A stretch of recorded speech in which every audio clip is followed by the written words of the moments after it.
بەناوی خۆی بەخشندەی میهرەبان سڵاو لە بینەرانی کەناڵی ئاسمانی پەیام. ڕوبەرێکی فراوانی بەرنامەی سۆراغی مێژوو تەرخانە بۆ قسەکردن لەسەر ئەو ڕوودا و بارودۆخانەی لە ناو مێژووی ئیسلامان ڕویانداوە. بەڵام لەم حەڵقەی سۆراغی مێژوودا قسە لەسەر خودی مێژووی ئیسلامەکەین. ئایا مێژووی ئیسلام چییە؟ سەرچاوەکانی مێژووی ئیسلام کامانن؟ زۆر جار لە نووسەرەکان و توێژەرەکان قسە لەسەر دوو چەمکی جیاوازەکەن لە ناو مێژووی ئیسلامە، خودی مێژووی ئیسلام و خودی مێژووی مسلمانان، و قسە لەسەر تێکەڵکردنی ئەم دوو چەمکە ئەکەن لەلایەن نەیارەکانی ئیسلامەوە. ئایا ئەوانە چێن قسە لەسەر مێژووی ئیسلام و مێژووی مسلمانانەکەن، یاخود ئەوانە چێن ئەم دوو چەمکە تێکەڵ بە یەکتریەکەن؟ ئایا فەزای ڕۆشنبیری و دۆخی هەرێمی کوردستان کە ئەو نووسەرانەی قسە لەسەر مێژووی ئیسلامەکە تا چەند شارەزایان لە مێژووی ئیسلامەیە و ئاگاداری ڕووداوەکانی ناو مێژووی ئیسلامن؟ ئایا مێژووی ئیسلام سنوورێکی دیاریکراوی هەیە کە لە کۆمەڵێک دەقی پیرۆس و تێکست پێکاتبێ و ئیتر لەوە بەدووە هیچ سنوورێکی دی نەبێ؟ ئایا ئەمانە هێڵی سوورن، شایستەی ڕەخنەن، یاخود دەکرێت قسەیان لەسەر بکرێ، یان ڕەخنەگرتن لە ئەم دەقانە یاخود لە مێژووی ئیسلام سنوورێکی دیاریکراوی هەیە و بەزاندنی یاساغە؟ ئەمە تەوەری سەرەکی بەرنامەی سۆراغی مێژووی ئەمڕۆمانە بە میوانداری هەریەک لە بەڕێزان دکتۆر کەریم ئەحمەد، توێژەر لە بواری فکری ئیسلامی، مامۆستا ئیکرام کەریم، توێژەر لە ئیسلام ناسی. بەخێر بێن بۆ سۆدوی سۆراغی مێژوو. دکتۆر، لەوانەیە من بە پرەنسیپێ دەست پێ یەکەم کە یەکێک لە مێژوو نووسەکان قسەیەکە کا لەسەر مێژووڵێ مێژوو وەکو تۆپەڵێک بەفری سپی وایە لەسەر چیایەکەوە خلۆرەکرێتە خوارەوە یا خلۆر بۆتە خوارەوە، کۆمەڵێک زیخ و بەرد و چیلکە و نازانم شەخەڵی چڵکنی لەگەڵ خۆی هەڵگرتووە. سەرەتا خۆی مێژوو ئاوا ڕووداوە مێژووەکانی ئەوەی کە لەناو مێژووە هەیە وایە ئەو هاتووە دیسان تەوزیفی کرد بۆ مێژووی ئیسلام. ئەڵێ مێژووی ئیسلام سپیە خۆی، بەڵام لەبەر ئەوەی کۆمەڵک تونێلی تێپەڕانەوە بە کۆمەڵی قۆناغا تێپەڕیوە، ئەمانە بە پێی مروری زەمن بۆ خۆی تەڵخیان زۆرجار لەسەر دروستکەوە کە بوارەدا بەرامبەرەکان قسەی لەسەر بکە. تۆکو توێژەرێکی بواری فکری ئیسلامی کە زیاتر بواری فکری و ئیشتان لە ناو مێژووا کردووە، ڕات چییە لەسەر ئەم پرەنسیپە؟ بسم الله الرحمن الرحيم، الحمد لله رب العالمين والصلاة والسلام على سيدنا محمد وعلى آله وصحبه أجمعين. سرتا سپاسانەکەم بۆ ئەم میوانداریە. گومانیتیانە ئیسلام وەکو ئاینێک سەرچاوەکانی بریتە لە قورئانی پیرۆز و فەرمودەکانی پێغەمبەر و تەطبیقات و ممارساتی پێغەمبەری خوا صلی الله عليه وسلم. ئەمانە ئەو سەرچاوانن کە گومانیان لەسەر نییە و با بڵێن حجەن بەسەر هەموو خەڵکیەوە. ممارسەی مسلمانان بۆ ئیسلام، تطبیقاتی مسلمانان بۆ ئیسلام، تێگەشتنی مسلمانان بۆ ئیسلام، ئەمەیان جێی باس و بەنسبەت مسلمانەوە، بەنسبەت ئەوانەی کە باوەڕیان بە ئیسلامەیە، باوەڕیان بە ئەم ئاینە هەیە، ئەبێ ئاوا بیر بکە، ئاوا بن، بیرکردنەوەیان ئاوا بێ کە ئیسلام وەکو دەق، وەکو سەرچاوە، قورئان بە تایبەت و سنەی صحیحە و سیرەی صحیحە، ئەمانە نابێ هیچ ڕۆژێ ڕۆژان گومانێک، هیچ لەحزەیە گومانێک لە دڵی ئینسانی مسلمانە بڕوادارە ڕووبدا بەرامبەریان. ئەمێنێتەوە تطبیقاتی تێگەشتنی مسلمانان بۆ ئیسلام و تطبیقاتی مسلمانان بۆ ئیسلام لەو ڕۆژەی کە پێغەمبەر هاتووە صلی الله عليه وسلم تا ڕۆژگاری ئەمڕۆ. ئەمیان جێی ئەوەیە کە قسەی لەسەر بکرێت و مناقشە بکرێت و با بڵێن ئەگەری لایانی ڕاست و لایانی هەڵە و ئەگەر هەندێک جار پێکابێت یانیان پێکابێت بە گوێرەی بدرێنە بخرێنە بەر ئەو پێوەرە با بڵێن معسومە کە کتاب و سونەیە و اینجا لەبەر ڕۆشنایی ئەو سەردەما بخوێنرێنەوە کە تیا ڕوویداوە. منەمێ بۆ بینە ڕوونی کەیتەوە 1 2 3 4 5 بۆم بژمێرە کامەیە مێژووی ئیسلام، خودی ئیسلام. مێژووی ئیسلام لە حیاتی پێغەمبەرەوە دەست پێکا لە یەکەم ڕۆژی ئیسلام بۆ کوتما قورئان و فەرمودەکانی پێغەمبەر و سیرەی پێغەمبەر و تەطبیقاتی پێغەمبەر صلی الله عليه وسلم. ئەمە ئیسلامە. ئەمە یەکەم چرکە ساتیات نەخوارەوەی وحی. ئەمە بەڵێ لەو ڕۆژەی کە وحیاتەوە بۆ پێغەمبەر صلی الله عليه وسلم، ئەوە لەو ڕۆژەوە ئەوانەی کە لە قورئان هەیە، لە سنەی صحیحە، لە سیرەی صحیح پێغەمبەر صلی الله عليه وسلم، ئەمانە بە سەرچاوە دەژمێرن بۆ ئیسلام. ما باقیەوە ئەتر مارسە و تێگەشتنی مسلمانانە بۆ ئیسلام لەو ڕۆژەوە تا ڕۆژگاری ئەمڕۆ. وەکوتیشم یعنی هەندێ تۆ نەدوێت ببوورە ینی لەو سەرەتای وەحیەوە تا کوێ ینی تا ئێستا تاوەکو ئەو ڕۆژەی کە ئاڵێنەوە دەسەڵاتی ئیسلامی نەما و خلافە ڕووخا تا ئەو کاتە تا ڕووخانی خلافەی عوسمانی بە مێژووی ئیسلام حساب ئەکرێت بەڵام لە بینی مەد و جەزر یعنی جاریوە مەسەلەن ممارسەی مسلمانان تطبیقاتی مسلمانان تێگەشتنی مسلمانان زۆر نزیک بۆ تۆ لە ڕۆحی ئیسلام زۆر نزیک بۆ تۆ لە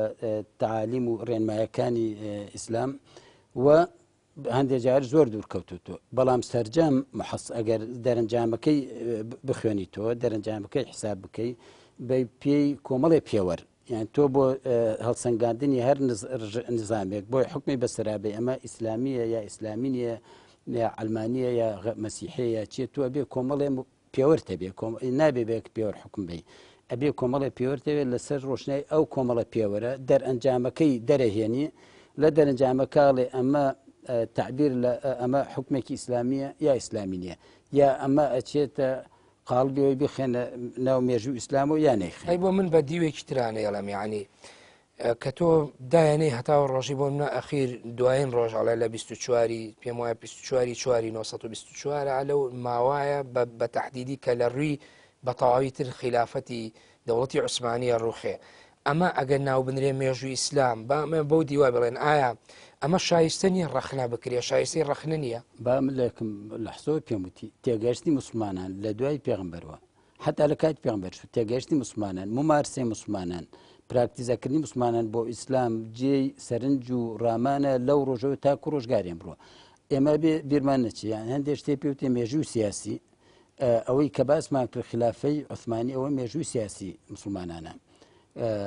ئەگینا بواری ترشمان لە ناو دوو کەوانامە بەسی سەرنج و ڕامان ڕەخنەشە بەتەکید چۆن کاگی کرام هەندێک لە توێژەرەکانەوەی کە من خوێندومەتەوە لەو سەرچاوانەی مێژووی ئیسلامە بەتایبەتی لە پێشکی کتێبەکانیان هێما بۆەکەن کە دەق ئەو دەقە پیرۆزانە کە کۆمەڵە تێکستەوە لە قورئانی پیرۆز و لە فەرمودەکانی پێغەمبەر ئیسلام درودی خوای لێبێ و لە قەولی هەندێک عولەما قەولە معتەبەرەکانەوەی ئیجماع و قیاس و هەتا دوایدێ ئەمانەیان بە جۆرە لە جۆرەکان وەکو کۆمەڵێک تێکستی دەست بۆ نەبرا و ناو بردووەوە باش لەوەکەن ئەمانە ئەبن بە سەرچاوی کە لە پور و سەرچاوە گرنگەکانی مێژووی ئیسلام و بۆینێ دەستی بۆ ببرێ ئایا تۆش کۆچی لەگەڵ دکتۆر کەریمە ئەوە هەموو پێوترێ مێژووی ئیسلام یاخود تۆش لەگەڵ ئەوای کە لەگەڵ جۆری دۆمێک کە زیاتر قسە لەسەر داقەکان و نەبەزانی سنووری ئەوانە و یعنی ڕەخنە نەکردنیان و قسە لەسەر شرۆڤە نەکردنیان و وەکو دکتۆر باسی کردی علی ئەو مەد و جەزرەی بەرز و نزمەی کە هەیە بێ لە نێوانە نەشانی قسە لەسەرکردن بێ. بسم الله الرحمن الرحيم. يعني تاريخ إسلامي تاريخ حركتي مجتمعكية بخلفيتك إسلامي تاريخ أمي تاريخ بريتيا لحركتي مجتمع أجناء أمي كبين باسي فكري إسلامي وسرشاوكاني تاريخي إسلامي باسكين أما أتواني بلين تاريخي فكري إسلامي يعني كباس لسرشاوكان أكري يا باس ل دقەکان ئەکرێ باس لە مەسادری تەشریع ئەکرێ کە قورئان و سونە و ئیجماع و قیاس و ئەوانەیە ئەمە ئەتوانین بڵێن تاریخی فکری ئیسلامیە یا تاریخی فقهی ئیسلامیە بەس ئەمەیکیان تاریخی حرەکەتکردن بەم منهەجە ئەمە تاریخی بەشەرەکانە بەڵام ببوورە دوجار ئەو حرەکەتە مرۆییە کە ناونراوە مێژووی ئیسلام پایە بەهێزەکانی خۆی لەسەر ئەوەی کە جەنابەڵی فکری ئیسلامی لەسەر ئەوانە دانە ناوەوە ئەوە سەرچاوی ئیلهامی حرەکەتەکانی نین سەرچاوی ئیلهامە فعلەن وایە ینی حتا ویستویانە حتا بۆیان کراوە ویستویانە بە دەلیل و بە بەڵگەیەکی شەرعی و حرەکەت بکەن ئیتر سەواءن دامەزراندنی نظامێکی سیاسی بوو بێ هەوڵیان داوە پێڕە و لەو بەرنامەی لەو تێکستانە یا لەو دەقانە نظامە سیاسیەکە دانین یا دانانی نظامێکی اقتصادی هەر ویستویانە پێڕەو لەوە بکەن یا دانانی مەسەن قەزا ویستویانە پێڕەو لەو بەرنامە بکەن بەڵام ئەمەی کە ئیسا ئەوترێت تاریخی ئیسلامی مەبەست تاریخی مجتەمعەکەیە مەبەست ئەحداسەکانە ئەحداسمانەیە و فکرمان هەیە فکر قەزیەیەکە ئەحداس و ڕووداوەکانیش قەزەیەکی ترە ئەمەی کە ئێستا زۆرتر خەڵک بۆی ئەڕوا باز لە حرەکەتی مجتەماعەکە و خەڵکەکانە ئیتر یا نزیک بوونەتەوەکو دکتۆرە فەرمێن لە ئیسلام زۆر یا ئەوەیە فاصلە کەوتەتە بینان لەگەڵ ئەوەی توێڵی حرەکەت بە شێوەیەکی تر بکەرەکانی ناو مێژووی ئیسلام بکەرەکە ئەو بکەرانی لە ناو مێژووی ئیسلاما بوون مامەڵەیان هەڵسو و کەوتیان سلووکیان خوڵقاندنی ڕووداوەکان لەسەر دەستیان تا چەند ئەمە ئیسلامەکەوێتە بەردەم بەرپرسیارەتی ئەو مامەڵەکردانەوە بەسم خودی ئیسلامە ئێمە تەوەرەکەی ئێمە قسەکردنە لەسەرەوە جوانە ئێمە کاڵێن تاریخی ئیسلامی بۆ تاریخی ئیسلامیەوە نەقسەی لەسەرەکرێ چونکە بەڕاستی تاریخی ئیسلامی ورد و درشت و گەورە و بچووکی نووسراوەتەوە یعنی ئێستا پێغەمبەری خوا ساسم ژیانی پێغەمبەری خوا ساسم وەکو قائیدێک لە ناو بەشەرە هیچ کەسێ نەبوو ئاوا حیاتی کراوە بێ پێغەمبەر ساسم ژیانی دەفتەرێکی کراوە بۆ هەموو کەسە سەیریکە ژیانی شخصی خۆی لە ماڵە باس کراوە ژیانی لەگەڵ مجتەماعەکە باس کراوە لەگەڵ مسلمانانە لەگەڵ کافرانە لە ناو شەڕا باس کراوە یعنی شەو ڕۆژی ژیانی پێغەمبەر ساسم باس کراوە پێغەمبەر ساسم نەترساوە ژیانی ئاوا کردوتەوە بۆ هەموو حتا بە خاوخێزانی و تۆ حەرچی ئەبینن لێم ئەبیسن بیگەێنن بە خەڵکی بە سەحابەی وا فەرمووە رحم الله امرأ سمع منا شيئا فبلغه يعني هەر کەلیمەیەک هەر حرەکەتێک شتێک لە پێغەمبەر ساسم دەرچوو بێ گشتی گەێنراوە تاریخی ئیسلامی ژوایە يعني علماء ئیسلامی کە تاریخیان نووسیوەتەوە يعني تەفاسیلی تاریخیان نووسیوە ساڵ بە ساڵ ڕۆیشتون لەسەری بۆیە ئەوە نەقسەی لەسەرەکرێ هیچ ئومەتێکی تروانیە ئومەتەکانی تر مەسا هەمووی مجمەلی تاریخیان چەند حرەکەتی ئینسانەکان بووە بە ماڵ لەسەر ئیسلام و ئیسلام بەرپرسیارەتێکی هەڵەگرێ زۆر ئەم حرەکەتانە حرەکەتێک بووە ئەندازێک بڵێن نەی پێکاوە زۆر حرەکەتێکی سەرکەوتوش بووە کە جێگەی شانازیەوە زۆر جاریش حرەکەتێکە کە لە ناو مێژووی ئیسلامیە لەوانەیە کە باس ئەکرێ ئەوەی کە زیاتر لەژێر کاریگەری عاتیفەی تاریخی ئیسلامیایە حەزی بە باسکردنی نییەوە ئیش لەسەرەوە کە بیخاتە لاوە یعنی تا چەند ئەمە بووە بە ماڵ لەسەر ئیسلام و تا چ سەردەمێ جەناب و ببوورە باسی پێغەمبەری ئیسلامەکە درودی خوای لێبێ بڵێن لە سەردەمی پێغەمبەری خوا ئینسانێک بووکو ئەو خەڵکە و ئەویش بەشەرێک بوو بەڵام جیاوازەکەی وەحی بۆ هاتووە لەلایەن خوای گەورەوە بەڵام لە پێغەمبەرەوە تا چێ ئێمە ئەکرێ ئەم حرەکەتانەی بکرێتە ماڵ لەسەر ئیسلام ولا ئەو بەدواوە لە چۆیە کە حرەکەتەکانی نابێتە ماڵ لەسەر ئیسلام حەزەکەم تۆزێ ورتر لەسەرەوە بۆسین چکە ئەو پرسیارە ببوورە ئەو پرسیارە شەریا ئەو وینە ئەخەمە بەردەم دکتۆر کەریمیش ئەویش ئەبێ ڕێی خۆی لەسەر چکە مەوزوعەکە بە لەوچێ بە یەکێکتان دیوێکی بەتەواوی بۆ بینە ڕوو نەبێتەوە ئەو شتێکەوە غەڵەت و ڕاستی پێ دیاری ئەکرێ ئەبێ منهەج بێ پێوەربێ معایر بێ وایە چۆن ئێساکە مەسا هەموو بەشەر گەیشتوونەتە ئەوەی کەوا دەستورێکیان هەیە لەژێر زەو و تیشکی ئەو دەستورە قوانین تەشریعەکەن لەژێر زەوئی ئەم قوانینە کە دەرەچێت لە پەرلەمان تعلیماتی مفەسەل و تەفسیلی دەرئەکرێ بۆ ئەوەی کە ئەم دەستورە چۆن تەطبیق بێ و بێتە شتێکی عەمەلی هەر بە نەزەری نەمێنێتەوە لە ئیسلامی شاوایە ئێمە قورئان ئەتوانین بڵین دەستورە ئامەکەی ئەحادیسی پێغەمبەر صلی الله علیه و سلم و تطبیقاتی پێغەمبەر صلی الله علیه و سلم قانونەکەی کە مجتمعەکە ئەوە توێ قورئان میتۆدەکەی منهەجەکەی یعنی دەستورەکەی قسەی پێغەمبەر صلی الله علیه و سلم و ئیشی پێغەمبەر و کار و هەڵوێستەکانی پێغەمبەر صلی الله علیه و سلم قانونەکەی کە مجتمعەکە کۆنتڕۆڵەکە اجتهاداتی علەماش بریتە لەو تعلیماتە ڕۆژانەی کە هەیە یعنی هەموو علەما لە ڕۆژان بەڵێ بەو ڕیزبەندیە تا ئێساش ینی ئیجتیهاداتی علەما ئەگەر مخالفی قانون بێ وەکو چۆن ئێستا تعلیمات ئەگەر مخالفی قانون بوو ئۆتۆماتیکی هەڵەوەشێ قانون ئەگەر داڕێژدا لە پەرلەمانیشا با نوێنەری خەڵکیشن دش بە دەستور بێ قانونەکە ئۆتۆماتیکی سقوتەکە خۆی ئەمە ژوهایە یعنی حتا لە حیاتی پێغەمبەر صلی الله علیه و سلم تصرف و ئیشێکی پێغەمبەر صلی الله علیه و سلم موافق نەبوو بێ لەگەڵ قورئانە خوا هەڵی وەشانوت وایە هەر ئیجتیهادێکی علەما هەر ئیجتیهادێکی علەماش لەگەڵ قورئان و حەدیثە گونجاو نەبێ ئیتر وەکو شتە نەزەریەکە یانی بڵێ وەکو دەقێک وەکو ئیجتیهادێک وەکو قسەیەک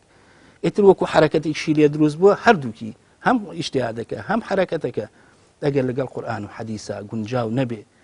لە ڕۆحی ئەوە سەرچاوەی نەگرت بێ موافق نەبێ لەگەڵیا ئەو قسەیە ئەو ئیشە پێی ناوتی ئیشێکی ئەگەر ئەمە ئیسلامی یا گونجاو قسەی بێ ئیسلامی. وەکو ئەگە ئەم دەستەواژەیە بەکاربێنین ینی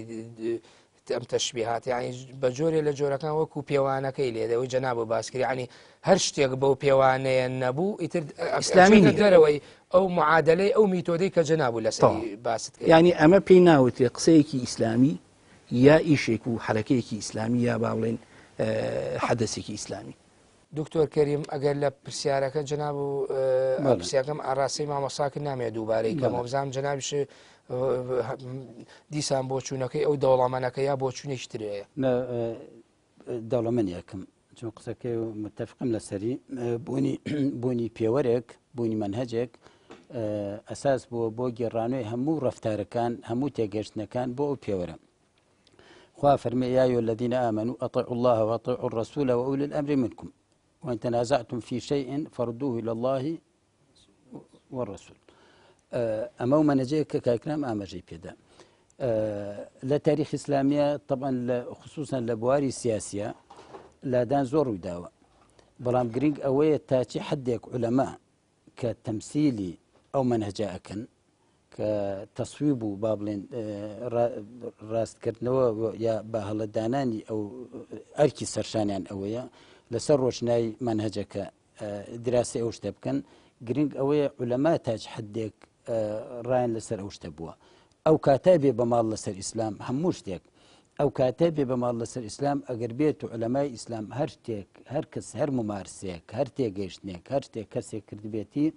عولەمای ئیسلام ڕایان لەسەر بوو بێت و تەصدیقیان کردبێت و بەڕاستیان زانی بێ. بەغەیری ئەوە هەموو کەسێک قسەکەی ڕەفتارەکەی هەموو شتێکی ئەگەر پێکای دایمە منهج لەما وان خۆشیان وا قسەیان وتووە سیاسینیش ئەبووی ئەیکەین ئەگەر پێکامان ئەوە لە خوای نەمان پێکا و لە نەفسی خۆمانەوە مەردوودە بەسەر خۆمانە کەواتە ئەمە تەکمیلە بۆی کاکرام ئەمێنێتەوە سەر ئەوەی کە ئایا ئەمەی مسلمانان ئەیکەن تعبیرە لە ئیسلامیا تعبیر نییە طبعا ئەگەر بێت و منهەجێک هەر منهەجێک ئەگەر لە ئەسنای تەطبیقا بە درێژایی خەت هەر هەڵە بوو هەر شتەکانی خراپ بوو نەواحی ئیجابی تیانە بوو ئەو وەختە معنایە منهەجەکە ناشیە ئەوە دلیل لەسەر فەشەلی منهەجەکە. ئەمما ئەگەر بێت و هەر منهەجێک لە کاتی پراکتیزەکردنا خاڵی زۆر گەشی تێدا بێت چەند هەندێک قۆناغی تێدا بێت زۆر گەورە بێت و زۆر پرشنگدار بێت بەڵام هەندێک قۆناغی تێدا بێ یا هەندێک خاڵی تێدا بێ کە وانە بێ ئەوە معنای ئەوەی بەڵێ ئەوە ئەو منهەجە گونجاوە و ساڵحە بۆ تەطبیقکردن بەڵام ئەوە بەشەرەکانن لە ژێر کاریگەری زۆرشتا ئێمە ئینسانین خۆتەزانی ئینسان ئالە نییە پێ معادلەی بیرکاری نییە بڵێ یەک زایدێک یەکسانە بەدوو ئینسان محکومە بە کۆمەڵێک مەسائلی نەفسی عەقڵی ژینگەی پاشخانی فکری پاشخانی یعنی کۆمەڵێ شت لە ئەهوا و ئارەزوەکان تێگەشتنەکان ئاستی تێگەشتنی ئینسانەکان ئاستی عەقڵێتی ئینسانەکان شەخسیەت و کەسایەتی ئینسانەکان ئەمانە هەمووی دەورە بینێت لەبەرەوە کاتێک کە خەلەلێ ڕوئەدا ئینسانەکەیە ئەو خەلەلە دوورسەکات نەک منهەجەکە. ئەمە ئەگەر لەناو تاریخە ئەمە قسەی لەسەر بکرێ ینی ئەمە ئایا چوارچەوەیەکی زانستی هەیە کە هەمیشە ئیشی لەسەر بکە وەکو مەرجەعە سیر پێ بگەڕێیتەوە بۆی یاخود ئەمە هەر لە قەولی ئیجماعێکی زانایانە ئەمە ڕێکەخری ئەمەی کە هەردووکتان کۆکن لەسەری و هەموو ئەم شتانەڵەن بەمی تۆدا دروستە کە یا بڵین سەحیحەکە پێورێت. من مثال بۆ بێنمە هەموو ئومەی ئیسلامی متفقن لەسەر کە لە شەڕی معاویە و عەلی لەسەر حەق بوو معاویە مخطئ بوو تا ئەو لەحظەی حەسەن بەیعەتیدا بە معاویە في باقی حساب بکران هەموو ئومەی ئیسلامی لەسەرەوە متفقن بە سونە ئەهلی سونە کە با بڵێن ئەوەشی هیچ هەلە ڕێوە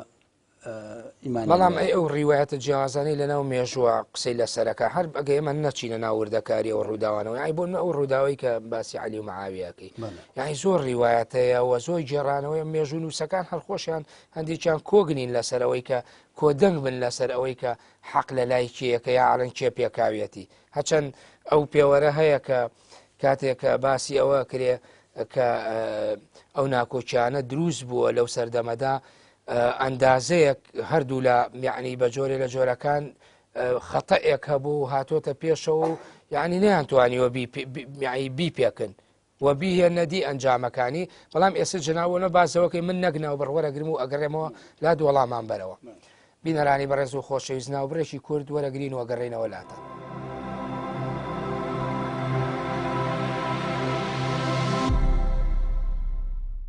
جارێکی تر سڵاو دکتۆر بەر لەوەی کە ناوبڕوەر بگرین قسە لەسەرەوە کرا عنی بۆ جیاوازی و بۆ چوونانشکە لەسەر ئەو ڕووداوی جەناب ئاماژە و پێکرد لە نێوان ئیمامی عەلی و حەزرەتی مەعاویە بووە عنی ئەکرێ ئەوەش زیاتر ڕوونکردنەوەیکی مەنهەجیانە هەبێ کە وەکو تۆمارێ لە ناو مێژووی ئیسلامیا بووە. طبيعي من أبي بو باسكني ميجو إسلامي طبعا أبي زياتر همو أمتك همو ملتي خو ميجو خويا نسيتو بو لسرو باك جراوند دينا مثلا كات ميجو إسلامي أبي مسلمان بنسيتو لبروي كرولي عقيدة و تيجاشني لإسلام وايلي كات ك بتواني تحليل كي جوانتير رودا وكان بكا إما طبعا تاريخ زاتر جاران تاريخ بأسلوبك وصفي يا سردي أنوسرايا يعني بس دا كان باسك تحليلات تحليل إستا إما بيوسمان لسر روشناي أمرك بقناعتي لسر روشناي أم بيشكوتني مروفاتي بعد السنة ولا بواري علمي نفس وعلمي اجتماع وعلمي سياسة وعلمي اقتصاد وعلمي إدارة أمانة إما بيوسمان بم هنان الشيء بم علمان الشيء بو يجاري كتير خوينتنويا كي تحليلي شكاريانة بو ميجو خمان ممكن تاريخ أو برقي كباست كده يعني درنجامي لا يعني طبعا علماء كاتيك هنا كردو بريارين داوا قرار نهائي علماء أو بوا يا أهل السنة وجماعة قرار نهائي أو بوا كلا درنجامي أو حمو رواتانا درنجامكي أويك علي لسر حق بوا معاوية نيبيكا بلام إما أتواني أو وقت إما تحليلي بكن يسا بو بيورزان استيبو لك خوش إسا تحليلك بابا جيت أنجامك إسا جاوز زور جار أجيت أنجام مثلا لو كاتا تو مثلا دي شيكي دي بم باك جراوند كأمره هتا يي خوتا خيتا أو سردموا أبيتي كيك لا أنداماني أو سردما تحليلي رداو كانكي مثلا علي رزاي خوالي ببوشي أو برياراني دا معاوية رزاي خوالي ببوشي بابنت نبو مثلا تو لأنجامي دراسي نفسية ودراسي وضعي هنا ومثلا من أبو بينمو ببوورە ئەمە شەڕە بەیتەوە بۆ لای میتۆدەکە دوجار لە پێوەرە زانستێکە ئەوەی ئێوە پێشتر باسان کەوتان هەمووی بە میتۆدە ئەسڵەکە نابێ لەوەلا بدات ئەوە ئەساس حەزەکەم تەوافقی نێوان ئەو دوانە بکەی بەڕێز هەم ئەوە هەم منهەجە زانستیەکەی ئەم میتۆدە یعنی دراسی نفسی و دراسی علومی اجتماع و علومی سیاسە و ئەمانەش گەلێک نین وەکو علم هەمووی لە خزمەتی حەقیقە دینیەکەیە لە واقعە چونکە ئینسان تاکو معلوماتی لەو بوارانە زیاد بکات تێگەشتنی لە دین و تێگەشت لە دەقەکان باشترە بێت و جوانترە بێت ئێستا مەسەلەن بۆ نمونە ئەوانەی کە لە علومی تەجریبی فیزیا و کیمیا و طب و ئەمانە تێگەن شارەزان جوانتر لەو ئاەتانە تێگەن کە باسی مەسالی علمیە کات ئەوانەی لە علومی ئەخلاقە اختصاصیان هەیە باشتر لەو ئاەتانە تێگەن کە باسی مەبادی ئەخلاقەکە ئەوانەی لە علمی اجتماع شارزان باشتر لەو ئاەتانە کەن کە باسی گۆڕانکاری اجتماعیەکە لە مەسائلی نەفسیە و هاکەزا ینی بەتاکید یعنی ئەمانە هەمووی تشکێکی زیاتر خەنە سەر دەقەکان زوامان لێکە باشتر لی تێبگەین و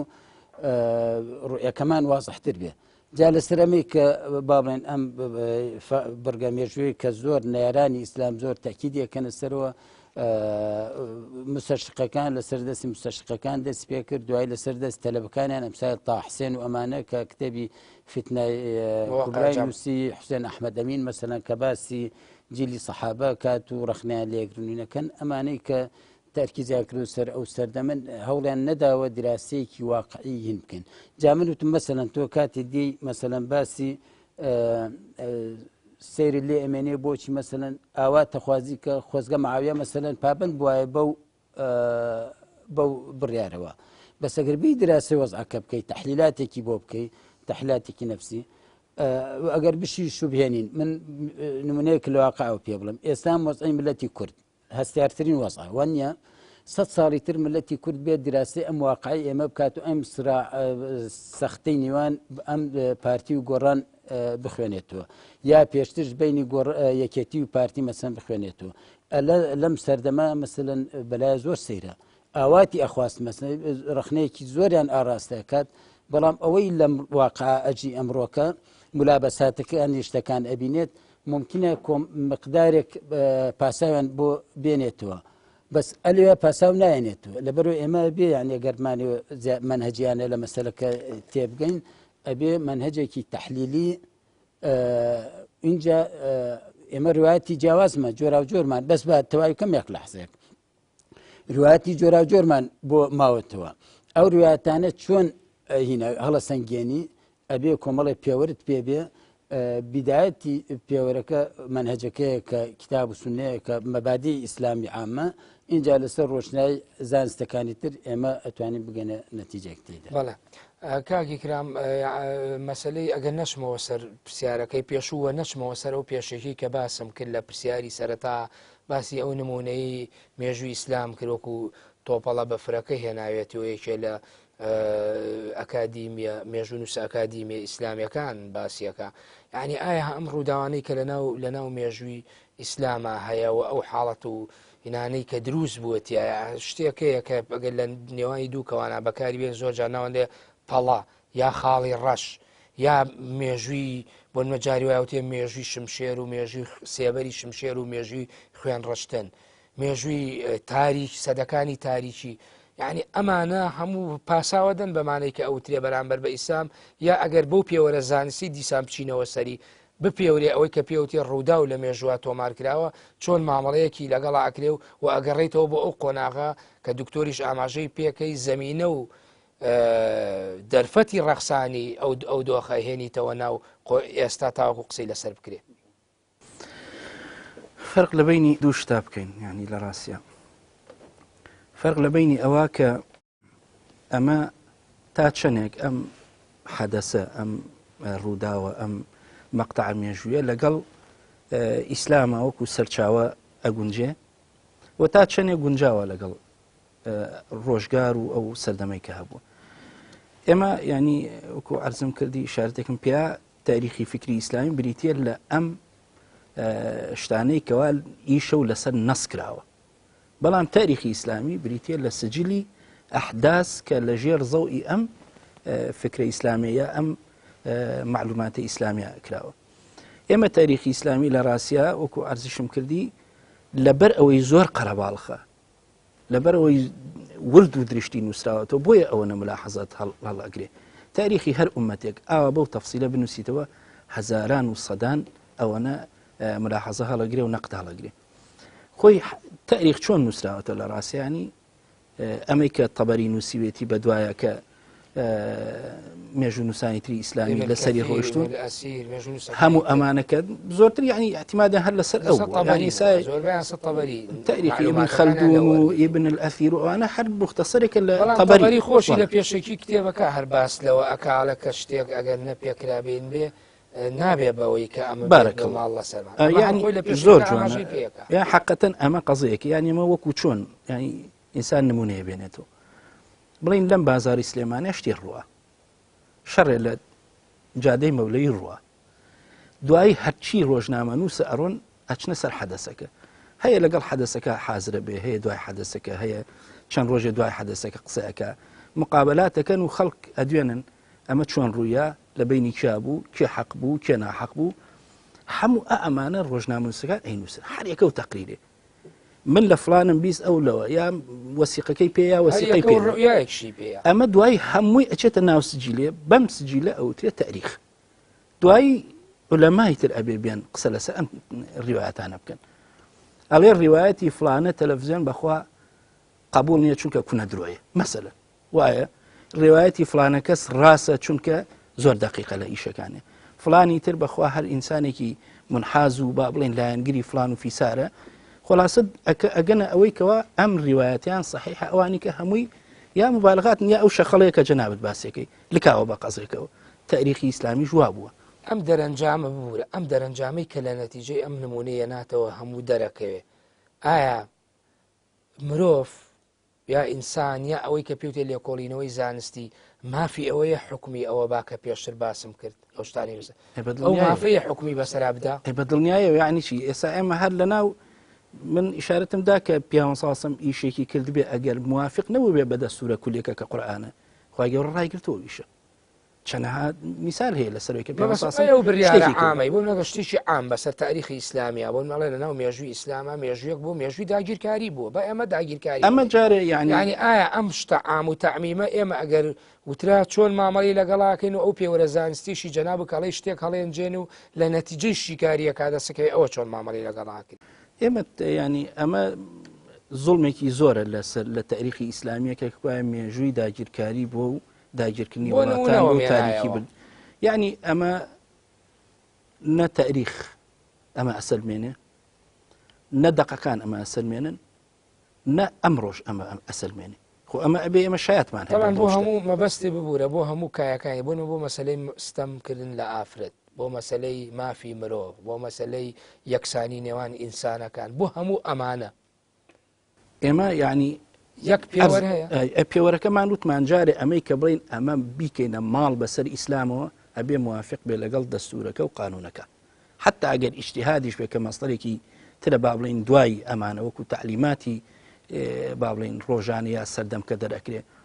هەگەر موافق بوو لەگەڵ دەستورەکە ئەوە ئەیکن بە ماڵ لەگەڵ لەسەر ئیسلام باشە ئیتر خەڵک تێگەیشتووە تێنەگەیشتوە لێەوە قەزەیکێ بەس ئەگەر مخالیف بوو لەگەڵ ئەم دەستورە ئێوەیتر ماڵ نییە لەسەر ئیسلام ماڵە لەسەر ئەو شخصە یعنی ئێستا حتا خولەفای ڕاشدین ئومەرای ئیسلامی بە درێژایی تاریخ شتیان کردووە هەنێکی ماڵە لەسەر خۆیان ئیجتیهادێکی غەڵەتی خۆی بۆ کردێتێتەوە بوو باسمان کرد بەڵام من دێمەوە لای تۆ مێ و پرسیار ڕوبەڕووی دکتۆر کەریم کەمەوەی دکتۆر ئەوانە چێن قسە لەسەر ئەم جۆرە ڕوانینە ئەکەن و ئەم ڕوانینانەیە بۆ مێژووی ئیسلامی کەوەکو خۆشتانڵێ ئێمە قسە لەسەر شتێکەین ناوی سجیلە ناوی تۆمارە مێژوو کە کاتێ پێناسەی مێژووە کرێڵە مێژوو بریتە لە تۆماری ڕابردووی ئادەمیزاد و ئەوی لە دەوروبەریا بووە یعنی کە پەیوەندی پێوە بووە ئایا ئەی ئەوانە چێن ئەیانەوێ قسەی لەسەرکەن ئەگەر بکرێ یعنی بە دیاری کراوی یا ئەوانە ئەو عقلیەتانەیە لە چیەوە ئەمە سەرچاوی کردو ئەم جۆرە خوێندنەوەوانە هەبێ و ئەم جۆرە ڕوانینانە بێ و ئەو جۆری وکو مامۆسا باسی کرد کە باسی ئینحیازی کرد لایەنگری هەبێ ئەمە لە چی ئەمە کێنەمانە گومانیتیانێ لە کۆنیشا کە مێژوو نووسراوەوە مێژوو نووسەکان هەریەکان هەوا و هینێکیە بووە هیوە مەسەلەن لە کۆنە یعقوبی ئەگەر تماشای مێژووی یعقوبی بکەی یعقوبی فکری شیعە بوو مەسەلەن بە سەرجەم خولەفای ڕاشدین ناڵێ خلافەی ئەبوو بەکر خلافەی عومەر ئەڵێ ڕۆژگارەکانی ئەو بەکر ئەیام عومەر ئەیام ئەبی بەکر ئەیام عوسمان بەڵام ئەگاتە عەلی کوڕی ئەبی تاڵب ئەڵێ خلافەت ئەمیر المؤمنین عەلی بن ئەبی تاڵب ئەمە ورتر بێ بۆ بینەر یعنی خۆی بۆ خۆی خوێندنەوەی ئەم ئەیام و ڕۆژگاری خولەفای ڕاشدین و ئەانە هەموو خۆی بۆ خۆی ئەمانە گزارشتە لە زیهنێت و عقلێت و بیرکردنەوەی ئەو نووسەرەوە مێژوو نووسەکە هاتووە نووسێتەوە و ئاستی ئیلایەنگری و بێلایەن حەزەکەمێک شتێ منەوە تۆزێ ورد لەسەری ڕاوەسن ببووردنەوە ئەوەن هەموو کەسێک وەکو کاکران باسی کرد ئەحداسی مێژووی ئیسلامی لە کتێبەکانە لەمە هەوڵیاندایەکی و تەبەری مەس هەرچی هاتوت بکەوتوتە بەرگوی هەوڵیداوە بینوسێتەوە بەڵام یەک شتێکیانە بووە هەل لە بیدایەت و هەل لە جیلی سەحابەوە کاتێک کە هەڵبەستنی فەرموودە دەستی پێکرد یەکسەر عولەما شتێکیاندایەنە بە ناوی سەنەد یعنی زەرور بوو هەر کەسێ شتێک ئەگێڕێتەوە بڵێ لە کێم بیستووە ئەو لە کەی بیستووە ئەمە یعنی بدایەتی نووسینی تاریخیش تاریخی ئیسلامی و فەرمودەکانی پێغەمبەر و سیرەی پێغەمبەر صلی الله علیه و سلم هەموو لەسەر مەنهەجە دەستی پێکرد کە دەست پێکرا بە نووسین سەرچاوەکانی دیار بوون یعنی لە ڕوانگەی هەڵسەنگانی کەسەکانەوە دوایی هاتوون چیان کرد مەسە تەبەری چی کردو هاتووە مەسەلەن هەموو لە کێی بیستووە لە مەوزوعەکان بستان 5 نەوع ڕوایەتی باس کردووە لە کێی بیستووە ئاماژەی پێدا دوایی خۆی ئەڵێ من وەختم نەبووە ئەمانە هەڵسەنگێنم بەجێم هێشتووە بۆ ئەوانەی دوای من دێن من لەسەرمە چۆن بیستمە ئاوای بیگەێنم دوایی بێن زانایان پسپۆران دراسی ئەو کەسانە بکەن ئەو لایەنانە بکەن کە منەم شتانم لێ بیستون ئەوان لەسەر ڕۆشنایی ئەو زانیاریانە بڕیارن کام ڕووداویان کام خەبەریان ڕاستە کامیان ڕاست نییە هەموو کەسێک بۆ هەیە بنووسێتەوە لەسەر هەر شتێک بەو مەرجەی شارزایەتی هەبێ لەبەرە تۆ ناتوانانی منعی کەس بکەی لە نووسینەوەی شتێک بەڵام لە دوایە کامیان ئەمێنێتەوە ئەوەی کە مزداقێتی زیاترە ئەوەی کە علمیترە ئەوانە پۆلێنێکی ببوورە باسی علمی کرد پۆلێنێکی زانستیە بۆ ئەوان پۆلەی زانستی چیە تۆ شەرتی نووسینی مێژوو وەخاستە مێژووی ئیسلام ئەو کوتم هەموو ومەتێک حەقە خۆی مێژووی خۆی بنووسێتەوە مەسەڵەن هێنە سەر باسی مستەرشقەکان زۆرێکیان کە مێژووی ئیسلامیان نووسیوێتەوە هەوڵیان داوە شتە لاوازەکان یا ئەو شتانەی کە گوماناوین یا ئەو شتانەی کە با بڵێن خاڵە ڕەشەکانن زیاتر تش بخەنە سەر ئەو لایەنانە لایەنە پرشنگدارەکانی مێژووی ئیسلامی بەلاو بنێن پێدوانی ئەوانیش پۆلێن نەکرێن خەڵکییان تایە بە ویژدانەوە طبعا نەبێ پۆلێن بکرێن مارکسیەکان هاتوون مەسەلەن بە پاشخانێکی مارکسی باسی مێژووی ئیسلامیان کردووە قومی عەرەبیەکان هاتوون بە پاشخانێکی قومی عەرەبی فکری قومی تاریخی مێژویان کردو دراسی مێژویان کردو دراسە یعنی دراسەکە چی ینی تۆ ڕووداوەکان ڕوویداوە یعقوبی خۆ ڕووداوەکان باسەکات بەڵام بۆنی ئەوەی لەکەی کە ئەم هەواداری ئەو جێهەتە نیە ئەوەی کە لە مێژووی ئیسلامە ئەیبینی مەسەلەن ڕواتەکان لە ئەم زیاتر ئەو ڕواتانەی هەڵبژاردووە کە لەگەڵ مەیل و هەوا ئارزوی خۆیان گونجێ لاخیرە ئەمێنێت تۆ طبعا منهجێک کە بێ منهجێک هەبێت بۆ پۆلێنکردنی ئەو هەروەکو چۆن ئێستا بالمناسبە منهجێکە مێژوونووسانی ئیسلامی ئەیانوێ باسی هینی بکەن ئەوش منهجی زانانی فەرمودەناسیە بۆ هەڵسەنگاندنی ڕواتە مێژوویەکان ئەو پێوەرانەی بۆ ئەوانە بەکاریان هێناوە بۆ ئەمیش بەکاری بێن لەگەڵ هەندێک ڕەچاوکردنی هەندێک تایبەتمەندەکانی ڕوایەتی مێژووی کە لەگەڵ کە جیاوازە لە فەرمودە کە باسی مەسالی تەشریعی و با بڵێن ئەحکام و ئەمە لە کوردستانیش ئەم مۆدێلە هەیە لەمەیکە ئەم مۆدێلانەی باس کرد بە ڕای جەنابەوە لە کوردستان ئەمە برایەکمانەیە بەناو دکتۆر محەممەد تاهیر بەرزنجی دراسیی تەبەری صحیح دراسی کووا لەسەر تەفسیر تەبەری کردووە ئەترچانی پێکاو چەنی نەپێکاو دوایی دەرەکەوێت یعنی تەوە ناتوانێت ئێستا ممکنە بە قەناعەتی خۆی هەرچی ئەوەی وتوێتی صحیح بێت بەلای ئەوە هەرچیش ئەو بە ضعیفی داناوە بەلای ئەوە ضعیف بێ بەڵام شەرت نییە زانایان دوای ئەوانەشی کە دێن دراسی ئەو مەنهەجەکەن لە سەداسەد مؤیدی بن موافقی بن لەسەر و نەتایجانە نەک منهەجەکە لە خۆیان منهەجێکی جوانە ئێستا بەس ئەو نەتایجانەی کە پێی گەیشتووە ممکنە لە سەرەندێ لە نەتایجان لەگەڵ متفق نەبن. بەڵێ مامۆستا یەکرام ئیزافەیەکە بۆ قسەکانی دکتۆر کەریمە یاخود پرسیارە لێ بکەم. ئایا ئەوەی کە باس ئەکرێەوە ئەوەی کە ئێمە پێشتریش ئاماژەمان پێکرد ئەو جۆرە کەسانە ئەگە پۆلێن بکرێ ئێمە بیپێوین ئێستا لە واقعی ئێستا هەیە لە واقعی ڕۆشنبیری کوردیا لە هەرێمی کوردستان ئەو دکتۆر ببوورە ئەگە قسەکە نابێ دکتۆر باسی بە شێوەیەکی گشتی بن هات مستەشریق و ڕوانگەی ماتریالیستیەکان تای مارکسیەکان و ئەوانی لە ڕوانگەی قەومیەوە و ئەوەی لە ڕوانگەی مەزهەبگەراییەوە یعنی مێژووی ئیسلامی نووسیوەتەوە یا ئەو ڕیوایەتانەیە ناوە بەپێی ئینحیازی خۆی بووە ئایا ئێمە ئەگەر ئەمە ڕێک تەوزی بکەینەوە بێنەوە بۆ کوردستان لە مۆدێلەمان هەیە؟ بەڵێ بەدڵنیایە یعنی خەڵکانێکی ئەمڕۆ کە باس لە فکری ئیسلامی یا لە تاریخی ئیسلامیەکەن بە پاشخانی خۆیان خوێندنەوەکەن هەم بۆ فکرە ئیسلامیەکە وەکو دەقەکان هەم بۆ ئەحداسەکان و ئەو ڕووداوانی کە لە تاریخی ئیسلامیان ڕوویەوە هەم لە ڕاستیە نەوعێک لە بێویژدانیش بە خەرجان لە شتەکانە یعنی ئەو قبولی نییە یعنی ئیسلامی قبول نییە لە ئەلفەوە هەتا یای بە هیچ شوێنێکی ئیسلام معجب نییە هەر ئیسلام وەکو فکرەکە وەکو دەقەکان وەکو نەزەریاتەکان تاریخەکەشی قبول زەخیرەیە چی هێنە لە بەردەسیاتی کا بە کتێب ئەو زەخیرە ئەم هەموو ڕوایەتە ببوورە ئەوە خۆ لە بەشی دۆمی بەرنامەکە ئەچینە سەر ئەو تەوەرانە بەڵام ئەمەوێ قسەم لەسەر ئەو زەخیرەیە بۆ بکەی کە تۆڵی ئەو ئیسلامی ناوێ بۆیە واقعی ئەو زەخیرەیە چییە لە بەردەسی ئەو لە کوێ ناوێتی ئەو زەخیرە بریتە لە غەڵەت خوێندنەوەی هەنێ دەق یعنی بەڕاستی ئەو کاتێکێتە سەر ئەو دەقانەی لەسەر ئافرەت هاتووە لە ئیسلامە غەڵەتیان خوێنێتەوە یعنی یەت ئەنووسێ بە ئاەتێکەوە کە ئەم ئاەتە یعنی عولەمای ئیسلامی زوو گەیشتوونتە ئەم نەتیجەکە حکمی هیچ مەسەلەیەک هیچ بابەتێک نادرێت تەنیا لە ئاەتێکەوە یا لە حەدیثێکەوە بەڵکو ویستت مەسلەیە بزانی ئەبێت تەواوی و ئاەتانی لەسەر و مەسەلە هاتوون و تەواوی ئەو حەدیثانی لەسەر ئەو مەسەلە هاتوون گشتی ڕیس بێ ئەو کاتە تێگەی مۆزوع چۆنە بەڵام ئەوانیان ئەلکێن بە یەک ئاەتەوە ئەم ئاەتە کاکە شەرحێکی تری هەیە ئەم ئاەتە بۆ واقعەکە بۆ کەسێکی تایبەتە بۆ یەکی کەنیە سەبەب نزولی هەیە ینی کە گەیشتیتە ئەوەی هەموو ئاەتەکان ڕیس بکەی هەموو حەدیثەکان ڕیس بکەی حاڵی ئەبی لە قەزێکە یعنی ئەویەت مەسەلەن للذكر مثل حظ الأنثيين كر دو أوانيك شبا بس أم آيات إنا كم آيات لازم يك مجموعة آيات يعني نزيكي سي حالتي أو سي حالته تنيا شوار حالتي بياو يا بابلين كر دو أواني هنا أبا أفرت أبا أجينا شش حالتي ترهي أفرت دو ئەوە و سێ ئەوە ئەگەر ئەمە بچینەوە ناو ینی بەسمە من بێویژدانێکە لە خوێندنەوە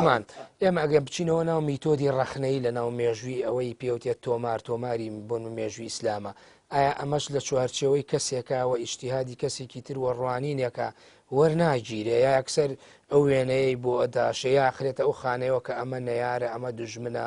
ئەمە نازام وەکو تۆڵی یعنی ئیسلامی قوبوڵنی ینی ئەمانە پێوەری نییە ئەمانەش بۆ خۆی دیاریکە خۆ لە کتێبەکانیانە دیاری ئەمە سەسا بڵین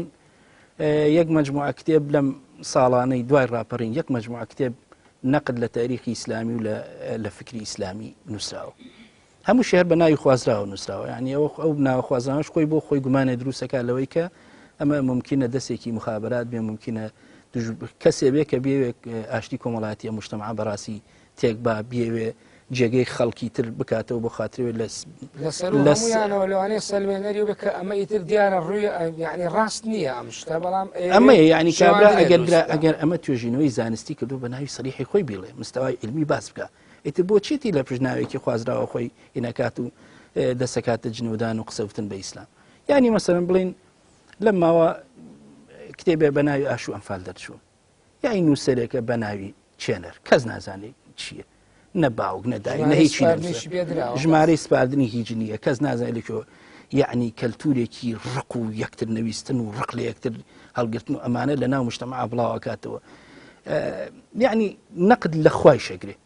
حتا ئەڵێ خوایە ئەگەر تۆ ناتوانانی ئەم وەزع چاکوی من بکە بەخوا نووسەرەکە ئەڵێ من خوایە بمکە بەخوا حەچی شتێ ڕێکێکەکەمەوە حەچی شتێ ڕێکێکەکەمەوە دوای ئەتخەمە و شوێنی خۆت ئەخر مەشێتی ئەوەی دکتۆر کەریم پۆلیانی کرد لە ڕۆژەڵات ناس لە نەتەوەی لە مارکسیستی لە مەزهب گەرایی ئەمانە سەرچاوەکانیان ئەم چوار پێنج شتن تۆڵە ئەمەی کوردستانی ژیا ئەم ڕێڕەوێکی جیاوازترە لە ڕاستیانی ئەوەی کە من ئەو کتێبانە دراسم کردوێ و لە سەریان خوێنمێتمەوە و فعلەن لە سەریان نووسی بێتم یعنی زۆرترینی مەسادرەکانی مەسادری شیعان شیعەش ئیمانی بە تاریخی ئیسلامی نییە يعني إيماني بونيا كشتكي بيوت تاريخ إسلامي شيعة قناعتي وايا هل لو روجي أبو بكر كلا بخليفة إتر أما صحابة الظلم يعني كنت ولا علي ولا منالي علي ولا ابن مالي علي يعني بروايان تنيابة تاريخي دوانزة نفرية كبيوت دوانزة إيمان بروايان بس بو دوانزة كسحية أجنا بروايان نبا أبو بكر نبا عمر نبا كسنية وبروايان بيش خليفة يجنية وبيش أمريكي إسلامية لوارم هرمويتي نەکەر کاکرام ئاماژەی بە ئەتوانی بڵێ ئەوانی ترش ئسفادیان لە سەرچاوەکان شیع کردووە بەس ئەوانەی لای خۆمان یعنی هەموو ئینەکانیان کۆ کردوتەوە هەموو چی پێوترێ هەریەکە ڕێڕێوێکیان هەمویان کۆ کردوتەوە هەموو ئەو مەناهیجانەی کە دژ بە ئیسلام نووسراوە خوێندنەوەی غیرە ئیسلامی بۆ ئیسلام کردووە ئەوان هەمویان هەڵبژاردووە لەسەر ڕۆشنای هەر هەمووی دراسی تاریخ ئیسلامی کارکردی ئەمانە چۆن بۆ لە ناو کۆمەڵگای کوردیە چی ئەمانە کاریگەری و جێکەوتەکانی چی بەجێهێشتووە کاریگەری هەیە تەوان ئێستا تۆ گەربچیتە ئەو ساتی سەقافی ڕۆشنبیری ناو گەنجی کوردەوە کاریگەری زۆریان بەجێهێشتووە فعلەن یعنی ئیسلامیان ئەلبەتە ئۆکا یعنی چاواشە کاریەکان لەوایە وەکو کاکرام ئاماژەی پێدا یعنی ئەوەی ئەوان سەر تاپە چاواشەکاریە بەڵێ دکتۆر من بەشی یەکەمی بەرنامەکەم کاتی نەماوە بەرەو کۆتایە چێت زۆر سپاس بۆ هەر یەک لە بەڕێزان دکتۆر کەریم ئەحمەد توێژەر لە بواری فکری ئیسلامی مامۆستای کرام کەریم توێژەر لە ئیسلام ناسی سوپاس بۆ ئێوە کە لە بەشی یەکەمی بەرنامەی سۆراغی مێژوو ئامادە بوون ئینشاڵڵا بۆ بەشی دووەمیش لەسەر تەوەری دووەم قسە ئەەکەینەوە لەسەر باس و بابەتی دووەمان کە پەیوەستە بە بەشی یەکەمی بەرنامەکەمانەوە. بەڵێ بینەرانی بەڕێز و خۆشەویست بەم شێوەیاتمە کۆتایی بەشی یەکەمی سۆراغی مێژوو کە تایبەتە بە مێژووی ئیسلام و مێژووی مسلمانان و ئەو سەرچاوانەی کە مێژووی ئیسلامیان لەسەر ڕاوەستاوە و ئەو جەدەل و تەحەدی و شیکاریانی کە لە ناو مێژووە زۆرجا قسەی لەسەر کراوە و ڕووداوەکانیان بەرەو ئاڕاستیکی جیاوازتر بردووە تا بەرنامەی دووەم و بەشی دووەم بەخوای گەورە و میرەبانتان ئەسپێرم خواتان لەگەڵ.